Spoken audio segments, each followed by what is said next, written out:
Quran really came to refute favoritism. This idea that a certain race, a certain nation is God's favored nation. This is something that the Holy Quran in a number of verses rejects.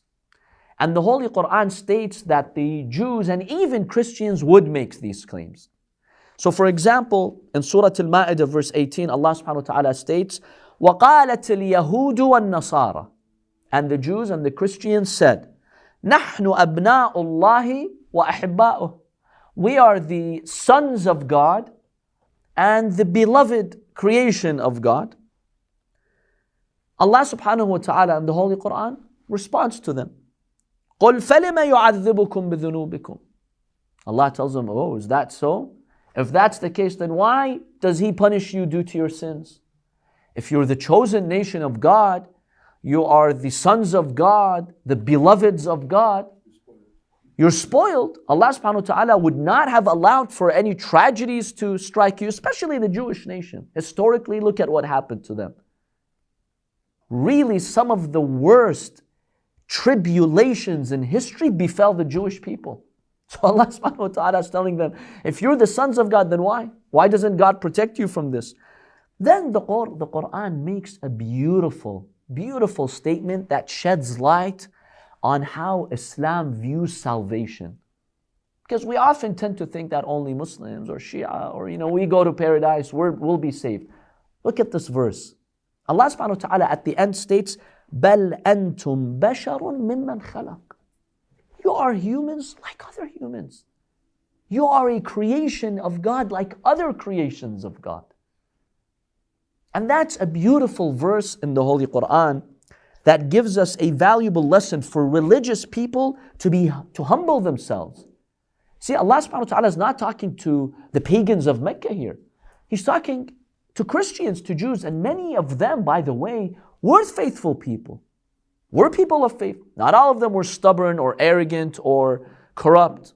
You had some good Christians and Jews. The Holy Quran warns them, don't be arrogant.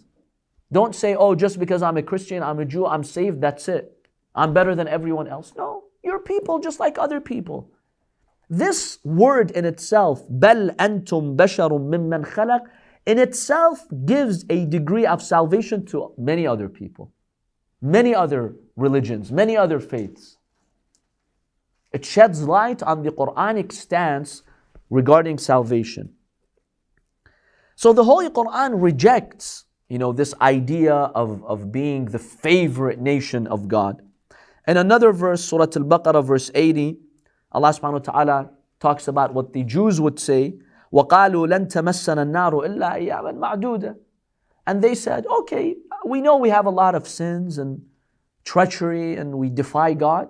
We admit that. But the fire of hell will consume us only limited days. Few number of days and that's it. Allah subhanahu wa ta'ala tells them, when did you make that deal with God? That regardless of what you've done, you'll get punished a little bit and then you're saved. No, Allah subhanahu wa ta'ala never made such a deal with you. Now you could argue that there are verses in the Quran itself that clearly state Allah favored the Jewish nation. وَأَنِّي فَضَّلْتُكُمْ عَلَى الْعَالَمِينَ. How many times does Allah in Surah Al-Baqarah and other verses state that I have favored you over other nations? So what's this contradiction then in the Holy Quran? On the one hand, the Quran says no favoritism. On the other hand, Allah says, I favored you. We have to understand how Allah favored them. Allah subhanahu wa ta'ala is telling them, look, I've given you something unique. I've sent a prophet like Musa to you. I equipped him with 9 signs. I brought down the man and salwa, the heavenly foods to you. Yet you reject and you're so stubborn like that. I saved you from Fir'aun. These are favors I have over you because you're descendants of prophets. And this is how you treat prophets? So Allah subhanahu wa ta'ala favored them in what sense? In the sense that He sent them a prophet. He sent them a great messenger like Musa alayhi salam. Not that they're chosen and they have a special status and they could get away with whatever they... No, that's not what it means. Allah subhanahu wa ta'ala is very clear that in the end, your faith and actions count. Not whether you're called a Jewish person or you consider yourself to be a follower of Musa. That's not going to save you. Yes, if you follow the path of Musa, you'll be saved. So Allah subhanahu wa ta'ala favored them in the sense that He sent them a book of guidance, such as the Old Testament, the Torah. Allah sent them a prophet. He sent them signs. He sent them heavenly blessings.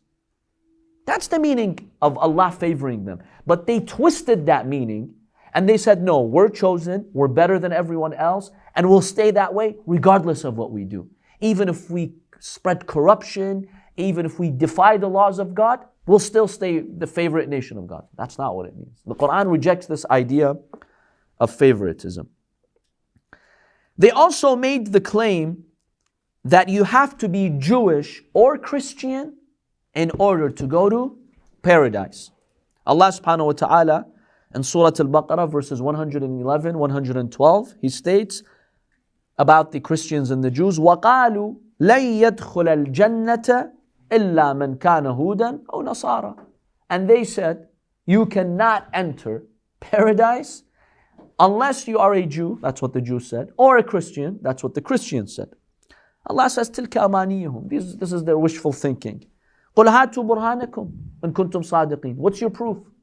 Show us a clear proof that you have to be a Christian, you have to be a Jew in order to go to paradise. The Quran rejects this line of thinking, that you have to be a member of a certain following, a member of a certain group in order for you to be saved. This verse in itself also reveals the Quranic perspective on salvation. We tend to confine salvation to a certain group. But the Quran, if you see how it treats salvation, it's a lot more general, it's a lot more open. Allah subhanahu wa ta'ala tells us the criteria for salvation in the following verse. What does Allah subhanahu wa ta'ala say in verse 112? Bala, yes. Man aslama wajhahu lillah wa huwa muhsin falahu ajruhu 'inda rabbih wa la khawfun 'alayhim wa la hum yahzanun. Allah says, yes, if you're not arrogant, you submit to Allah. Whether you're Jewish, Christian, Muslim, on the Abrahamic faith, a monotheist, if you don't have arrogance in your heart, meaning if you were to see the truth, you accept, you submit to Allah. وَهُوَ مُحْسِن. And you are a good doer. You're not just about talk. No, your actions are good. You don't oppress people. You're a good person in society, a decent citizen, a good citizen. Then yes, you shall be saved. Allah says you have nothing to worry about. See, in this verse, Allah subhanahu wa ta'ala doesn't say you have to be a member of this particular religion for you to be saved. No, Allah gives us the criteria. If there's no stubbornness, number one. Number two, there's good deeds. You have good deeds, you shall be saved. That's salvation in the Holy Quran. And that's truly beautiful. The Quran beautifully illustrates that there is no monopoly on heaven. Don't say that only members of my own religion will make it to heaven and others will not. Whoever has that capacity to make his heart submit to Allah and they do good, according to the Holy Quran, Allah subhanahu wa ta'ala will give them salvation. Allah subhanahu wa ta'ala in another verse, in talking about the people of the book, we always wonder, do non-Muslims, do the people of the book make it to paradise? Will they be saved? Will they go to hell? Allah subhanahu wa ta'ala states, وَلَوْ أَنَّ أَهْلَ الْكِتَابِ آمَنُوا وَاتَّقَوْا. If the people of the book, they're true to their faith, right? They don't corrupt their faith. They're true to their faith. They really believe. وَاتَّقَوْا. They have good deeds. They don't commit sins. They don't commit acts of corruption and aggression. لَكَفَّرْنَا عَنْهُمْ سَيِّئَاتِهِمْ. Would forgive him. وَلَأَدْخَلْنَاهُمْ جَنَّاتِ النَّعِيمِ. Allah says we would take them to paradise. Notice Allah subhanahu wa ta'ala is not saying if the people of the book come and become Muslims like you. No. Allah subhanahu wa ta'ala is saying if they have faith. Allah is not saying if they change their religion. There's a difference between saying if they change their religion and become Muslim and saying if they have faith. That's like you saying if you Muslims have faith, does that mean you go and convert to another religion? No. That means you stick true to what your religion says. Even if they don't believe in Prophet Muhammad. We'll get to that point. Even if they don't believe in the Prophet, how does that work? Is that faith or not? So the Holy Quran is telling them, if you are sincere in your faith, and you do good deeds, you avoid sins and crimes, Allah subhanahu wa ta'ala will take you Jannat al-Na'im. Allah subhanahu wa ta'ala will take you to gardens of paradise and to heaven. Now, what about the point you mentioned? What if the people of the book don't believe in the Prophet sallallahu alaihi wasallam? What we can understand from the body of hadith that we have, the literature of the hadith and the Quran, is that there are two types of non-Muslims. One type of non-Muslims, they disrespect the Prophet, they falsify his claim, they belie him, they accuse him of coming up with this false religion, and they attack him. Now, some of them may be brainwashed. Allah subhanahu wa ta'ala may give them another chance. If they were really brainwashed, they really did not have access to the truth. But generally speaking, these people are not entitled to salvation because they are falsifying a prophet of God. They are accusing the Prophet of lying, of coming up with this faith, of falsely attributing it to Allah subhanahu wa ta'ala. And that in the eyes of God is a big offense. His greatest prophet, for you to falsify him, to attack him, to have a stance against him, it's difficult to say such people will achieve salvation. They're not entitled to salvation. Yes, if they were really brainwashed, they had good hearts, they were not stubborn, Allah will show them the truth after they die on the day of judgment. And if they succeed in that test, Allah subhanahu wa ta'ala will forgive them. But they're not entitled to salvation. There's no right that they can ask for. If Allah wants to save them, it's out of His mercy. But they're not entitled to it. This is one group of non-Muslims. Another group of non-Muslims, they don't follow the religion of the Prophet, but they have respect for the Prophet. I know people like that. I know reverends, pastors, who have a lot of respect for the Prophet. They agreed that Prophet Muhammad sallallahu alaihi wasallam was a good, decent man. He brought a good, wonderful faith. He was a man of moral character. He was a genius. And he was connected to God. He was really working for God. But yes, they don't feel obligated to follow him. They feel that they've achieved salvation through Jesus alayhi salam. And others can find that path for themselves. It's not an obligation for them to follow the Prophet. What we can understand from the Quranic verses, if these people are sincere in their beliefs, they're good Christians, for example, they have good deeds, they'll be saved. Why not?